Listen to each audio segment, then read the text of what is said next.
Ya, pemirsa masih bersama kami dalam segmen dialog dan membahas terkait PR pemerintah di periode kedua, dan sudah bersama saya di studio ada Bapak Emrus Siombing selaku pengamat komunikasi politik. Selamat siang, selamat datang di JAK TV, Pak Emrus. Terima kasih atas undangannya. Ya, kemudian juga ada Ibu Yeni Sucipto, ini selaku Direktur Eksekutif Lembaga untuk Transparansi dan Akuntabilitas Anggaran. Selamat siang, Bu. Selamat datang di JAK TV.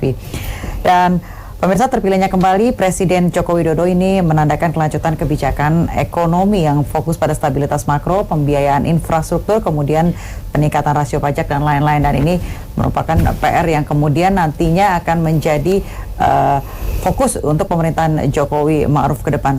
Saya ke Pak Emrus dulu. Baik. Ini PR-PR apa aja sih yang nantinya menjadi satu catatan penting untuk pemerintahan Pak Jokowi dan Pak Ma'ruf ke depan? Baik, kalau kita lihat dari perspektif ekonomi gitu ya, sebelum kita bicara dari perspektif politik, saya pikir Pak Jokowi ini harus melanjutkan pembangunan yang sudah dilakukan 5 tahun pertama. Baik. Artinya kita lihat dia heavy-nya menekankan pada infrastruktur yang selama ini dilakukan.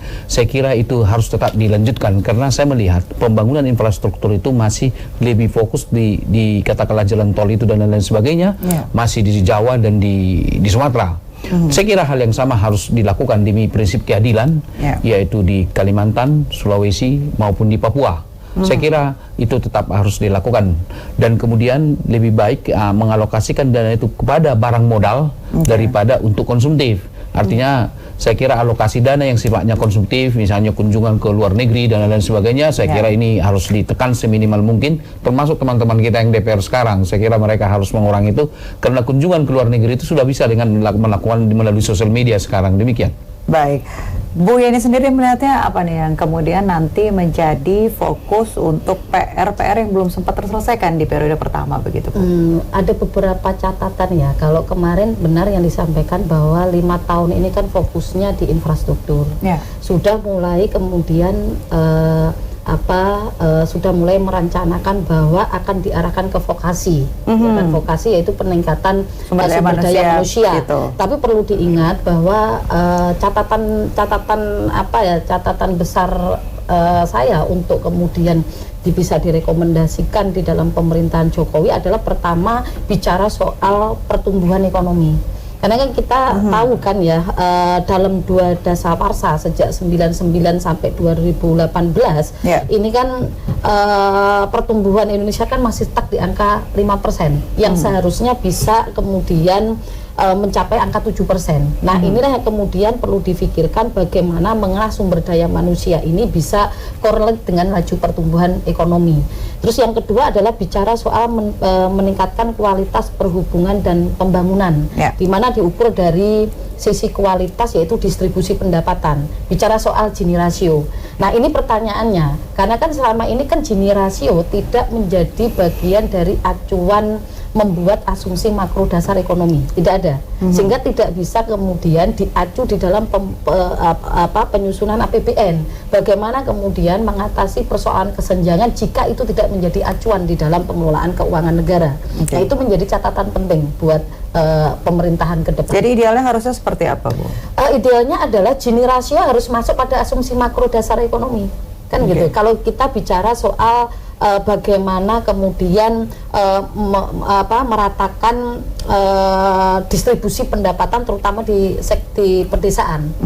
Selama ini kan Gini rasio tidak menjadi acuan di dalam penyusunan keuangan negara. Padahal keuangan negara ini kan instrumen kesejahteraan rakyat. Kan di dalam asumsi makro dasar ekonomi itu kan hanya bersifat kuantitatif, yaitu bicara inflasi, bicara soal nilai rupiah, kemudian bicara soal pertumbuhan, bicara soal lifting gas minyak, kan begitu. Tapi tidak ada Gini rasio. Itu yang kemudian harus dipikirkan bagaimana itu bisa masuk di dalam asumsi makro dasar ekonomi. Baik, saya ke Pak Emrus. Pak Emrus tadi sempat menyinggung soal adanya beberapa pembangunan yang berada di luar Pulau Jawa. Ini kan dengan juga mengaitkan dengan adanya rencana untuk pemindahan ibu kota ke Kalimantan. Apakah itu memang sudah menjadi salah satu program kerja nanti kemudian Pak Jokowi dan juga para kabinetnya untuk membangun pemerintahan untuk kedepannya di Pulau Kalimantan? Saya kira kalau kita bicara politik kebangsaan, saya kira kita harus membangun semua titik Indonesia. Tidak boleh kita membedakan antara Pulau Jawa, Sumatera, Kalimantan, Sulawesi dan lain sebagainya. Karena seluruh wilayah Indonesia adalah wilayah Negara Kesatuan Republik Indonesia. Oleh karena itu, kalau memang sudah pembangunan kita lakukan yang begitu pesat selama beberapa pemerintahan sebelumnya ini, yaitu Jawa dan Sumatera, sekarang sudah sangat bagus pengalokasian pembangunan itu bergeser ke Indonesia bagian timur. Nah, salah satu diantaranya adalah pemindahan ibu kota negara kita ke Kalimantan Timur. Saya kira suatu hal yang bagus. Ada dua hal keuntungan yang kita peroleh di sana. Secara geopolitik itu sangat bagus sekali karena posisi ada di tengah Indonesia, baik dari barat ke timur, dari selatan ke utara. Itu posisi pas di tengah. Kemudian dengan posisi wilayah Indonesia, ibu kota Indonesia ada di Kalimantan Timur, maka akan memudahkan seorang presiden, siapapun presiden yang berikutnya, untuk mengelola berbagai pengaruh, baik itu pengaruh politik dari dalam maupun dari luar. Karena terus terang saya mengatakan, di dalam globalisasi yang akan datang, interaksi antar manusia di muka bumi ini sangat begitu tinggi sekali. Oleh karena itu, kecepatan daripada pimpinan negara untuk mengantisipasi, mengambil keputusan tentang pengaruh-pengaruh internasional maupun pengaruh politik dalam negeri, suatu hal yang mutlak harus dilakukan. Salah satu diantaranya lah ibu kota negara. Jadi tidak sekedar memang kita melihat bahwa Jakarta sudah polusinya sangat luar biasa dan lain sebagainya, tetapi juga kita lihat dari aspek politik. Jadi oleh karena itu, penempatan ibu kota negara di sana sangat tepat sekali. Baik, itu berarti sudah bisa menyangkut nantinya menjadi sentralnya bisa lebih ke semuanya begitu ya, Pak? Betul. Bu Yeni sendiri tadi sempat menyinggung soal adanya pembangunan dari manusia itu sendiri, begitu. Harusnya seperti apa sih, Bu, idealnya, Bu? Nah, idealnya begini, kalau bicara soal sumber daya manusia ini kan salah satu prasyarat di dalam membangun sebuah sistem, ya kan? Terutama di era revolusi industri, revolusi industri saat ini, bahwa PR-nya cukup berat, bagaimana kemudian bicara soal daya saing begitu ya, Bang. Namun dalam hal ini, apakah kemudian infrastruktur yang dinamakan sumber daya manusia ini kemudian cukup siap atau tidak di dalam era revolusi industri ini? Bagaimana kemudian strategi prioritas untuk mencapai visi misinya Jokowi? Visi-visinya Jokowi ini kan kemarin kan bicara soal infrastruktur, SDM, investasi, reformasi birokrasi, ya kan? Bagaimana itu bisa integrate sehingga tidak parsial. Sumber daya manusia kita ini kan masih jauh dari harapan kita, ya kan? Di beberapa aspek, ya kan? Baik itu di pendidikan, di kesehatan, kemudian bicara di